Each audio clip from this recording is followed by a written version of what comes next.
Vamos conversar com o Fernando Torres, lá do Valor, porque ele está lá já na redação, vem acompanhando tudo isso e acompanha de perto os números do setor bancário. Ele preparou um raio-x do que estava por trás desse colapso provocado no Banco Master e vai nos ajudar a entender o que havia de errado no modelo. E por que esse custo tão alto para captar virou também, evidente, o ponto de estrangulamento.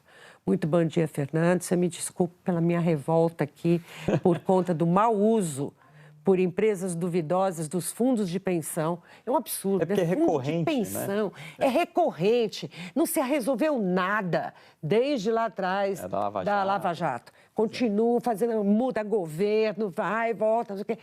E vai se expandindo mais, né? Por municípios onde há estamento político, há possibilidade de risco. Mas eu quero saber do seu modelo, do modelo que você desvendou aí. Fernando, bom dia. Bom dia. Bom dia, Mônica. Bom dia, Vitor. Não, realmente dá para entender essa indignação, porque um investidor pessoa física, você pressupõe que não entende muito nem de contabilidade, de setor financeiro, e ele pode ser levado a investir ali, muitas vezes por influência de quem vende uma aplicação para você, e o rendimento do CDB, que vai pagar 120% do CDI, 40% a mais, 120% do CDI, 140% do CDI, quer dizer, 40% a mais do que a taxa básica. Isso é sedutor e quando tem a garantia do FGC, muita gente se sente segura para investir, mas esses fundos de pensão não têm essa garantia do FGC ou os valores são tão maiores do que a garantia do FGC que é como se não existisse. Então, realmente, para eles, isso tudo vira prejuízo. E a gente já falou bastante dessa estrutura de captação, que era um custo caro para o Master pagar esses CDBs. Mas, então, supostamente, né, vamos ignorar por enquanto, só para a gente entender a parte da fraude, se eu tenho um custo de captação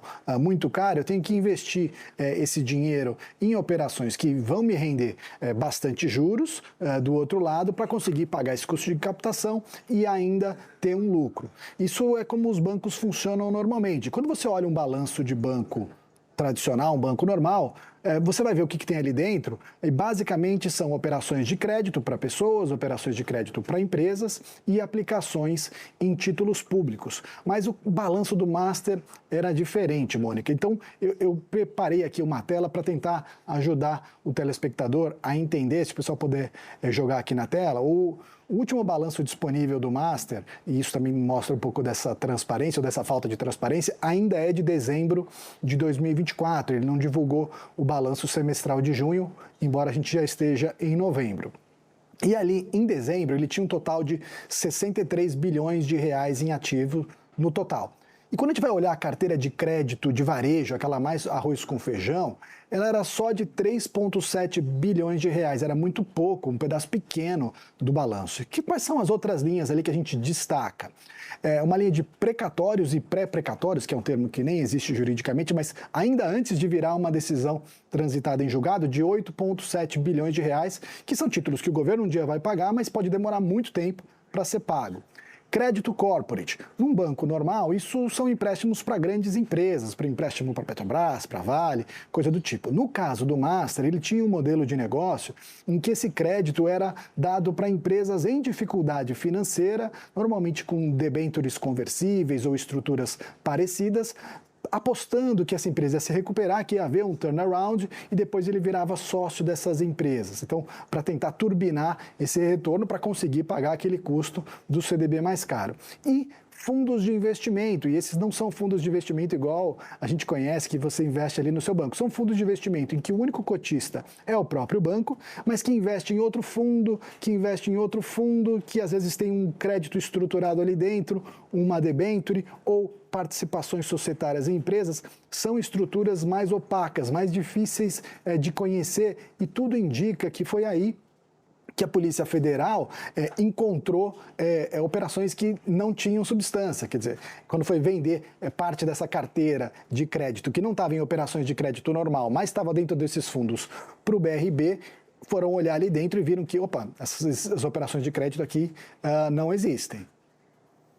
A situação é que é a linha fina entre o arrojo e a picaretagem, né? Você não sabe se o cara ele tem uma estratégia financeira arrojada né, que singular, premia, original. que muitas vezes o mercado premia o arrojo, mas às vezes é feito por picaretagem e os resultados financeiros impressionam. E, na verdade, você está por trás, você tem um monte de crime sendo cometido, né? E que a polícia está investigando. Agora, Fernando, tem um ponto nos números que chama a atenção quando a gente olha para o balanço. O custo de captação do Master era maior que a própria receita do crédito tradicional. O que isso mostra sobre justamente a sustentabilidade do modelo? Pois é, Vitor. Tem uma segunda arte que eu pedi para a gente mostrar aqui para o assinante da Globo News, que mostra esses números, né? O custo de captação, ele é o dinheiro que o Master precisa pagar para quem comprou o CDB, né? 120% do CDI, 140% do CDI vira uma despesa de captação. Então a gente pode olhar ali na tela, aquela linha ali, despesas de captação em 2023, 3,5 bilhões de reais. E a gente olha ali para cima, a receita de operações de crédito, 2,7 bilhões de reais. Quer dizer, a receita é menor do que o custo de captação nesse caso. Em 2024, a mesma coisa, 4,7 bilhões de despesa de captação e receita de operações de crédito de 4,17. É um modelo que só com as receitas de operações de crédito tradicionais não se sustenta. E aí, como é que o banco fica no azul? Que o banco estava no azul, pelo menos, com as informações oficiais que eram divulgadas. Essa linha de outros, ela mistura algumas coisas. Ela tem venda de carteira, ela tem valorização dos títulos e valores imobiliários que estavam na cota daqueles fundos que a gente não sabe se tinham operações de crédito mesmo ou não, valorização de algumas participações societárias que o banco tinha e também os juros sobre aqueles precatórios que a gente também não sabe quando o banco vai conseguir transformar em caixa. Então, quer dizer, não é uma receita recorrente ou uma receita tão clara, com tanta transparência que você consegue garantir que aquilo é sustentável no tempo. E agora a gente percebe que parte desses lucros, desses ganhos, dessas receitas não tinham substância de fato. Volto com vocês. Fernando, há alguns anos a gente foi apresentado ao conceito da contabilidade criativa, né? Sim. Mas pelo que estou vendo, isso já estava meio esparramado pelo mercado. Estava cheio de contadores com melhor criatividade para espelhar uma situação que um leigo olha e diz, opa, está tudo bem lá, podemos comprar esse CDB, não vai ter problema. Vamos conseguir pagar os 140% do CDI. É preciso o olho de águia de um especialista do Banco Central para enxergar ali onde é que está a grande inconsistência, né? A inconsistência que leva, no final, à liquidação do banco e ao prejuízo para tanta gente, né? Obrigada, Fernanda. Excelente. Ficou bem claro como é que eles estavam enganando as pessoas, né? Obrigado. Você ia acrescentar? Obrigado, bom dia. Não, você ia acrescentar algo e eu te interrompi, desculpe. Não, eu ia falar que uma dessas jogadas é assim, o banco ele tinha participações em ações de empresas muito pouco líquidas.